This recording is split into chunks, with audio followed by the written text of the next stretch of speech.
meds are administered. We want a nurse who is going to follow those plans. So let me look at that list of, whoops, stop sharing.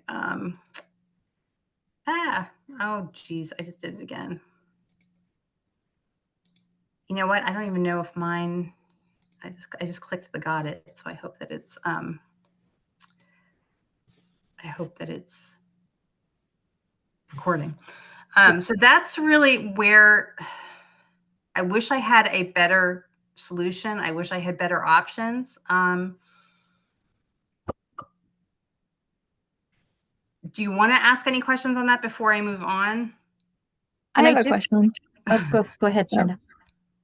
Well, I have a question about I have some families whose child has rescue meds, and they need rescue meds, maybe not even once during the year, but maybe during the year they need to have them available.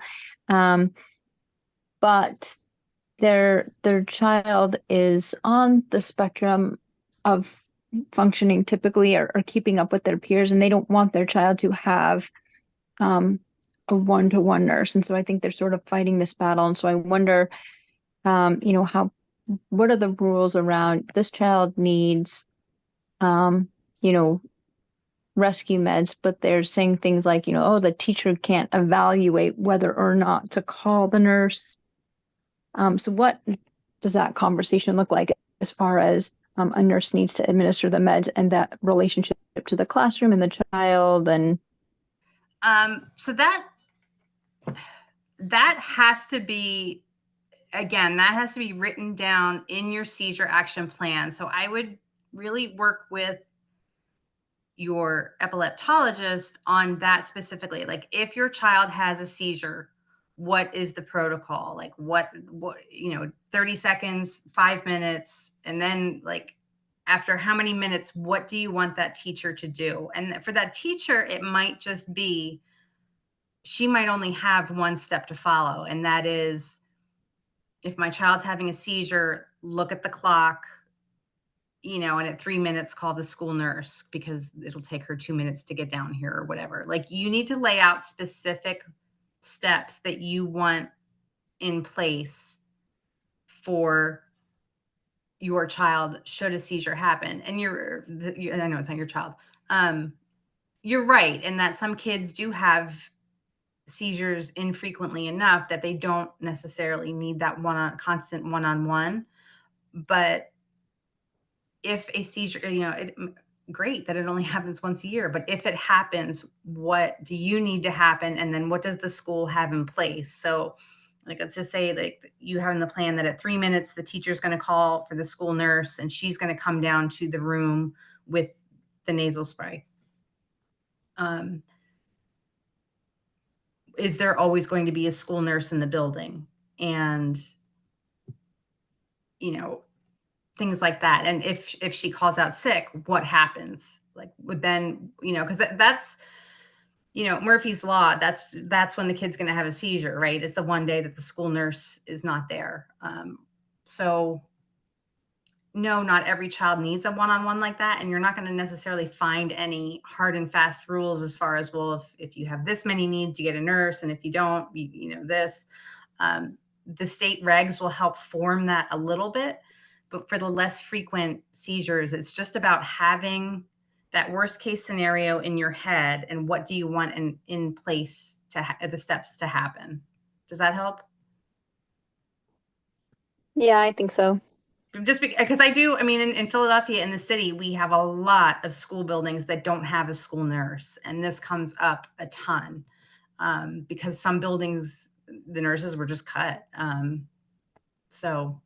Yeah, that was the other thing I was going to say, is I have some families that the two different things that happen are, one, and I really do not know the difference between charter schools and magnet schools, but anything outside of the typically functioning school, and some of them don't have a nurse. So is that child allowed to apply and participate, or that's outside of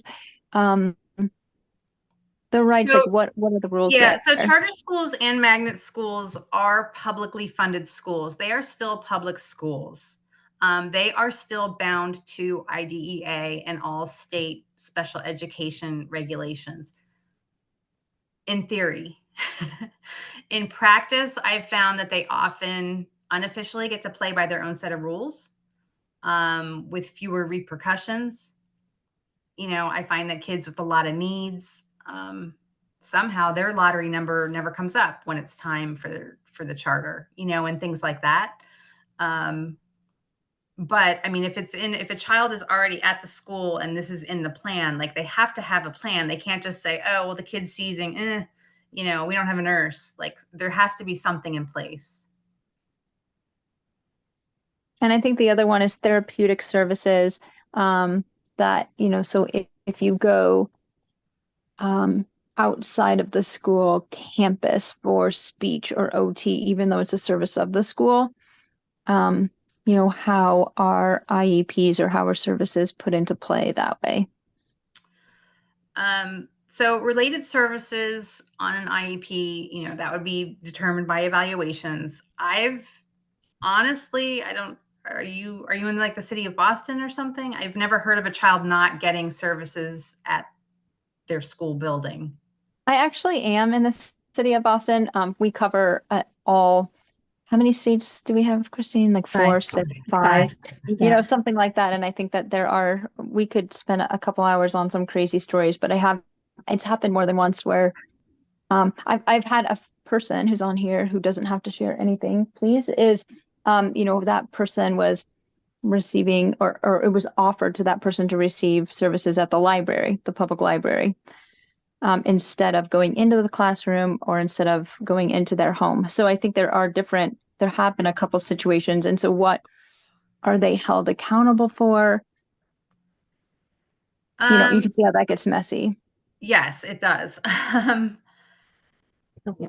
And that's another thing. Yes, charters and magnets get to often play their own set of rules, but I find that the big city school districts, they have a lot of crazy stuff going on that I'm like, what? Like, I mean, I've worked a lot with Philadelphia and Baltimore, and it's kind of amazing what goes on sometimes because the cities are so big and like these little colonies just like exist. And like, I'm like, how does anybody know that this is going on? And anyway, so again, if the child has the seizure plan, it's, I mean, it's basically it has to follow them everywhere, and it can't, I mean, so let's say, okay, a child agrees, the family agrees that for whatever reason that the speech therapy cannot be provided in the school building, the child has to go to the library to get it, which is peculiar. But they go to the library to get the speech therapy and a seizure happens. Like, I don't know, then what? And that might be where an SLP might be qualified to carry and administer rescue meds, or an OT or a PT, if you're talking about related services like this. Because those are actual clinicians that might, you may be able to get around it that way, where they would visit the school nurse on their way through the building, pick up the rescue meds, and then deliver them on their way back, or they would have their own set to even carry if they see the child frequently enough. I just know with a kid who, mine is the extreme. He has 50 seizures a day. I can't imagine just being anywhere without my rescue meds. I can't imagine it, because you know how long it takes an ambulance to get to you, or an EMT. It takes them a long time. They're understaffed too. And are they going to have a pediatric sized dose? I think what we rely on, or what the schools have, and I'll stop talking, is right. parents. Like, I know we have one parent that quit her job basically so that her kid could go on field trips, or so that her kid could receive services, because the school was not being held accountable in that way. And it becomes, I think educators have their heart in the right place, but sometimes I think they do sort of try to trick you. And so that it seemed like that was what was necessary in order for the kid to receive education. And, so then the parent has to be there for the same reason. I can't imagine going anywhere without my medication, but now I also can't work because I have to be present for my kid to participate. Right. One of the things that I know we did in our district, my district, so we ended up having to take our school district to mediation and due process and everything for my daughter. And one of the things that we did, and we were able to get agree, and this is something that you could definitely talk to your school district and ask about, is having them contract with an outside nursing program. So there's a lot of usually private duty nursing programs that are in your state. So we have like Maxim, we have all kinds of private duty nursing programs here in our state of Maine. And I know they have that in each of the states. So that is something that you can reach out to your school district. And that's what they've had to do for my daughter, is they had to contract with a nursing company so that if the school nurse is out, that there would be a nurse there, because they would have to then call that company and pull a nurse from their company. And then they would have to pay that company for that nurse to be there. Or for a field trip, that's what they use, is the nursing company. So instead, in our school, luckily, the school nurse will go with my daughter on the field trip because she feels like she knows her best. So she'd go. And then that nurse from that company will then fill in for that position at the school. So there are options there. I can't urge you to talk to your team and ask, those questions, because you are your child's best advocate. And I will be honest, the schools aren't going to tell you. And Lisa's nodding because she understands. They're not going to tell you and say, hey, you can go do this, or you can have this, or you should do this. It is up to you to learn those information and to educate. Lisa has some really great programs on her website. So if you were to go, she has some great pieces that you can actually take part in for training and getting yourself educated on your parent rights. So those procedural safeguards that they give you in that blue pamphlet at your meetings, read those. Those are important because those are your rights, and that is what's protecting you and your child. Yeah. So it's so important to learn those. And I was putting some pieces inside the chat box of information that I have learned in going through. You can ask for so if you have an IEP, like Lisa was talking about before, and you want your child tested, you can ask that to be put forward anytime during the school year. You have that right to ask for your child to be tested to see if they would qualify for an IEP. So them saying, oh, well, we only do testing in the beginning of the year, or we only do testing at the end of the year, right? At least we've heard that. That's a lie. They can do testing at any time of the year. So, if you get told something and going, I don't know if that's right, head to Lisa's website, because I guarantee you it's going to be there and you're going to find the truth. But don't. Yeah. And they're not, I do believe that most school personnel, they do believe they're helping your child. They're always going to steer you toward what is more administratively convenient for them. They're always going to steer you toward that. That doesn't mean that's your only option. And that's where parents need to go, oh, I don't have to go to the library. I don't have to do this. The whole thing about FAPE is, the whole concept of special ed is FAPE. Your child is entitled to a free and appropriate education. If you're driving your child to the library, that's not free. You're spending money. Free is in the public school system. If you have to go off site, again, that's not free. You're going to a different location. All right, let me do one more slide, because what Christine just said is what was the word I was looking for? It's like a nice transition into my last slide. And that is like kind of wrapping this up before I take more specific questions, is if I could leave you with 2 bits of advice today and Christine touched on this, is always brainstorm solutions. I do believe that schools sometimes get overwhelmed with, they have so much to do. And like, if a parent comes to them with like one more concern, even though they have to do it, they're just like, they just kind of shut down because they're so overwhelmed. So I always go to them with solutions of, hey, here are 3 agencies that can provide nurses to schools. Here are, here's this, here's that, whatever it is. And I just try to come up with as many solutions as we can. And it's groups like this, like if you're involved with the Epilepsy Foundation of New England, you network together and brainstorm and take advantage of that. The other thing is this, and I don't want to go too deep into this because it can get complex, but make a promise to yourself and more importantly to your child that you are going to learn what the PWN is. And I have articles on my site, I have videos, it's all over the internet. It's also in your procedural safeguards. You want to read those. That's your parents' rights booklet. PWN stands for prior written notice.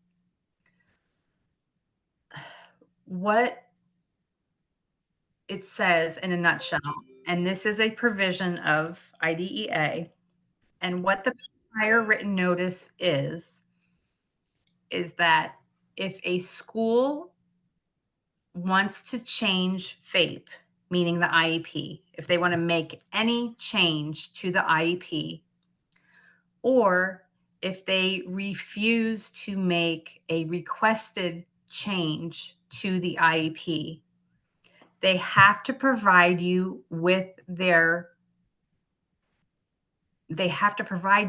written notice. They have to provide you in writing the changes that they want to make to the IEP and why they want to make them. And the same thing goes with if you submit a parent concerns letter and say you request field trip things, you request a one-on-one thing, you request to move speech therapy back into the school building and not at the library anymore, whatever that is. If you request that in writing, if they refuse to make that change to the IEP, they have to provide you with that refusal in writing with their reasons behind it. The power in this and the power in learning to use it is in an IEP meeting, schools can and do say anything, right? They can say this, they go, oh, you got to meet us at the library. Oh, you can't do that because we're a magnet school. Oh, you can't, they can say a zillion things. It's much more difficult for them to actually have to write it down, what they're doing, and then they have to explain why they're doing it. And the reason is because they know that you can take that and take it to the bank, as they say. If they really are up to no good, if they really are doing things that they shouldn't be doing, they don't want to write it down, right? And a lot of schools don't even provide PWNs. Some that do, they're very brief and the parent doesn't even really know what it is and they don't know what it should look like. And it says things like, I don't know, like items discussed in the IEP meeting or whatever. Like they don't list any of the specifics. So write it down that you're going to learn it, you're going to look it up, and you're kind of, it's not, when the light bulb goes off, you're going to be like, oh my God, thank you. I get it now. But it's going to take time. It's a new thing. It's new. It's different. It's on the learning curve. I wish we didn't have to do this, but we do, right? Because this is what is. The fact is that this is a very complex process. But at the basic level, if you can learn how to use a PWN, it's going to make your advocacy a lot easier. You're not just going to be constantly like butting heads and throwing spaghetti at the wall and hoping that some of it sticks. Okay. I know Christine already shared where to find me, so you don't need that. So I'm going to go to stop sharing. And then I don't know, Christine, if you want to like call on people for questions or how you want to do that. Sure. We actually had Brian Reynolds had asked a question, and I gave him a little bit about information about LRE, least restrictive environment. But he had asked and said his school has his child in a class with other special needs children for most of the day. He misses being in class with his friends. Now that he is in middle school, students change classes each period. However, the special needs class stays in one classroom for most of the day, which separates them from other students. So he wants his child to be obviously in more with the regular classes. Right. Yes. And the school has to consider LRE or least restrictive environment. They have to consider that first. So you know, I don't need you to disclose all of your child's needs, and I'm not asking you to do that, but it's going to have to go back to that beginning of the IEP and what does your child need. And so the thing about placement that a lot of parents don't understand, and a lot of schools even forget too, is that placement is actually the last decision in the IEP process. First comes the evaluations, then the goals, then the supports and services. So the IEP team should write all of that, right? They put all that together. They do the evaluations, they write the goals, they determine what supports and services the child needs to achieve those goals. And then they look at that whole thing and they're supposed to say, okay, what placement is best suited to implement this IEP? It's the IEP that drives placement. Placement does not and should not be driving services. Services drive placement, if that makes sense. And now I know parents look at like a placement and they go, oh, well, they do this and they do that and they do that at this placement. And it's like, no, if that's what your child needs, that's what your child needs. There's no, like, again, supports and services drive placement, not the other way around. So, you know, it's going to take some kind of probably a lot of analysis of the IEP and looking at it and saying, okay, as far as what my child's getting, can this be implemented in the regular ed classroom, at least for part of the day, even? You know, and again, if you have things in there like small group instruction, probably not. Like, you know, and then maybe you need to revisit that. Does your child really need small group instruction? Because if that's in the IEP, they can't necessarily make the gen ed class smaller. So those kinds of things. We have a question from Alexandra. Thank you. I was just wondering, we're struggling a little bit with my son's IEP, just knowing if the things that are in the IEP are actually taking place. And I'm not sure what we may have in our arsenal or what we can ask for to help us really understand that the support that he requires is the support that he's receiving. I don't know if my question makes any sense. No, it does. It does. So there's a couple ways to go about it. Of course, open conversations with teachers and service providers and just saying, hey, you know, my child's supposed to get this. How's it going? The other thing is, you know, just asking your child, did you get this and this today? Now, I know that not every child talks, so that may not be an option. But for those of you who do have talking children, hey, did you have this and this today? Did you have this week? You know, when's the last time you think you saw her? To just kind of have that conversation and see if you can gather what's going on. The other thing, of course, is to look at your progress monitoring reports. You should be getting those. How frequently should those be coming? That's going to be on your IEP. There's no set time frame. Okay. That's child specific. It's not like most schools only send them out when they're sending out report cards. Yeah, You that's need what we them get. more frequently than that, depending on if it's a subject area or related service provider. I would just have the conversation with them and say, hey, can we check in once a month to see how he's doing in speech? And, you know, I want to be able to reinforce things that you're doing at home. How can I do that? Can you tell me what you're working on this month so that we can practice it at home and things like that? You can ask for service logs. I don't really like to go that route unless you're pretty sure of what you're going to find, because of course, the minute you ask for service logs, they assume that you think they're not doing their job, and it can really change the relationship if you have an otherwise positive collaborative relationship with your team. But again, progress monitoring reports, conversations with the staff, you know, and asking about how your child's doing and asking your child if possible. Is it possible so you can request those progress monitoring reports to be at increased frequency, more so than just the report card times, correct? Mm-hmm. Okay. And the other thing is, I just had this come up. I'm trying to think. I've done a lot of webinars in September and October, but this came up recently where, anyway, my answer to them was you really need to dissect your IEP and try to look at it with a really objective set of eyes. And what I mean by that is, I had a mom who, her issue was that the child was supposed to be pulled out to a different room to do testing. Whenever they had a test, he was supposed to go to a resource room, and it wasn't happening. So the child said, no, I'm not going to the resource room. So when she talked to the teacher about it, the teacher said, well, before every test, I ask him, do you want to go to the resource room to do your test? And the child says no. Mom was still like really bent out of shape over this. And I said, well, look at it from two ways. First of all, look at the outcome. How are the test results, right? Like, does he still need to even be pulled into the resource room to do the testing? He's self-advocating. That doesn't mean that every child self-advocates appropriately. Sometimes they don't.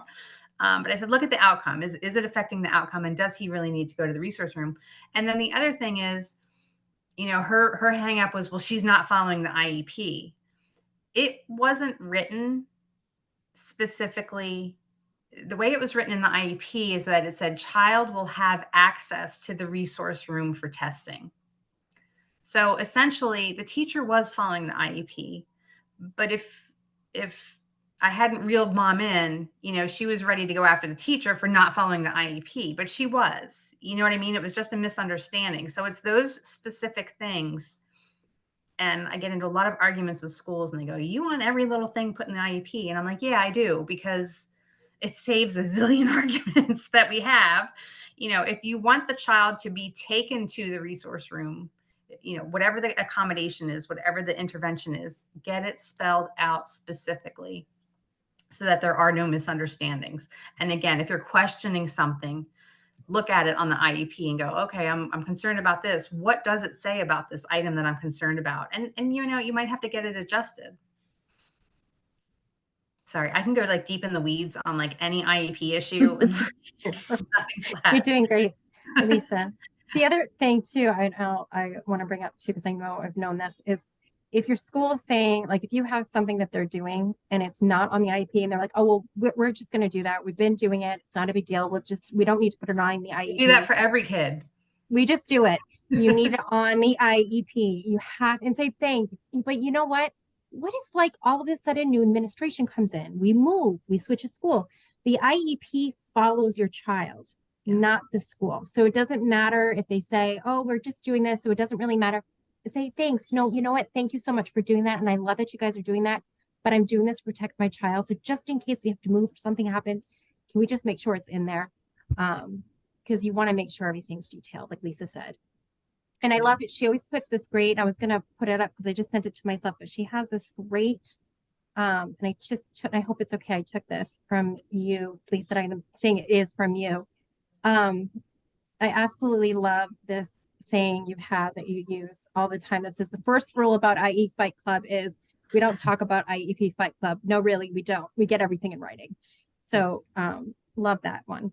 Yeah, you have to, if you didn't, when getting everything in writing, that is what starts the time clock. So if you talk about like your child's getting a bunch of services, but they're not getting speech. So you talk about a speech eval, parent leaves that meeting with the impression like, oh, okay, we're getting a speech eval. If you don't request it in writing, you're not.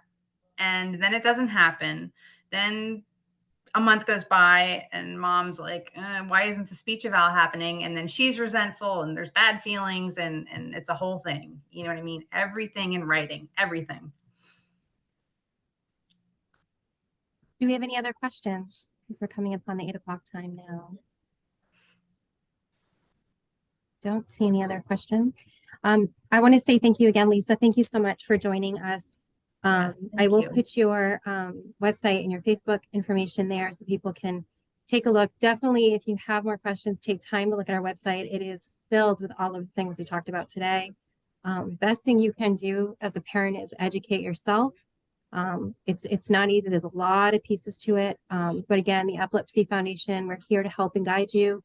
And people like Lisa are out there to help guide you as well. So thank you so much, Lisa. For the National Epilepsy Foundation. I'm on their educational what's the EPAC? Educational Policy Advisory Committee.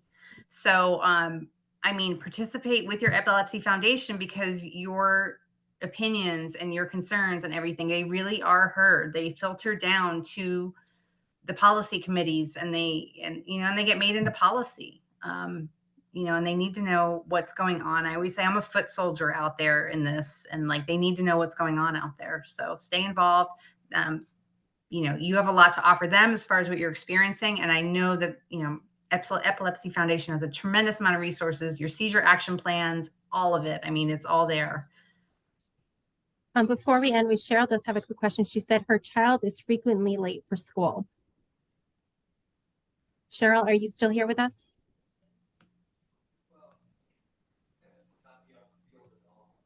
Okay, if you want to go ahead and speak, you can quickly. I know we're over the 8 o'clock time, so I want to be mindful of Lisa's time.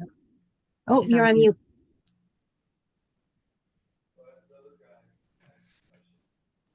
I know when you're on your phone, it's so hard to find the unmute. Maybe I can.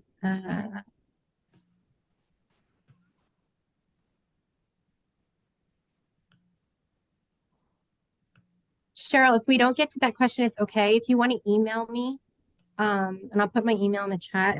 Email me that question and I can forward it on to Lisa. And then I can get you that answer if that works best. And I just put my email in the chat. Oh, I can also just add to Cheryl. Cheryl, my son has in his IEP written a delayed start time, and he got a letter from his neurologist because if I wake him up, it can start a cluster of seizures. So he wakes up on his own. We get there when we get there. That's written in his IEP, but we did need a letter from his doctor explaining. Yeah. And you can do that. You can get shortened school days. You can, I mean, there's a lot that you can, I've had kids that had that circadian rhythm disorder where they never know if it's night or day. And I've had all kinds of schedule accommodations, and yes, you can. I feel bad. She's trying to talk. I know. Lisa, thank you so much for being with us. Cheryl, like I said, Cheryl, my email's in there. If you need any more information, just email me and I'll make sure it's pushed on. But Lisa, thank you so much for joining us tonight. It's been a pleasure having you. Yeah, thank you. And thank you everybody for joining us tonight. The recording will be shared. Thank you so much. Thank you.